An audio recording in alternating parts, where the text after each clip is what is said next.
बरसे गुलाल रंग बरसे गुलाल भीगेला माता के चुनरिया। रंग बरसे गुलाल रंग बरसे गुलाल भीगेला माता के चुनरिया। पहिला होली ब्रह्मा ने केली संग सरस्वती ने केली। ब्रह्मा ने केली संग सरस्वती ने केली। रंग भीगे गुलाल रंग उड़े गुलाल भीगेला माता के चुनरिया। रंग उड़े गुलाल रंग उड़े गुलाल भीगेला माता के चुनरिया। दूसरा होली विष्णु ने केली संग लक्ष्मी ने केली। विष्णु ने केली संग लक्ष्मी ने केली। रंग उड़े गुलाल भीगेला माता के चुनरिया। रंग उड़े गुलाल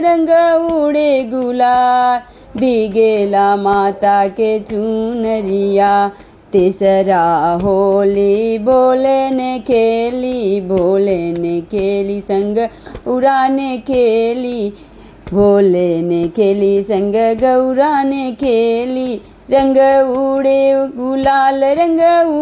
गुलाल भीगेला माता के चुनरिया। रंग उड़े गुलाल भीगेला माता की चुनरिया। चौथा होली कृष्णा ने केली संग राधा ने केली। कृष्णा ने केली संग राधा ने केली। रंग उड़े गुलाल भीगेला माता के चुनरिया। रंग उड़े गुलाल भीगेला माता के चुनरिया।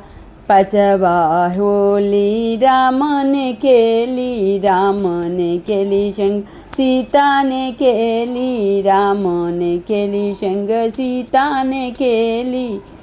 रंग उड़े गुलाल भीगेला माता की चुनरिया। रंग उड़े गुलाल भीगेला माता की चुनरिया।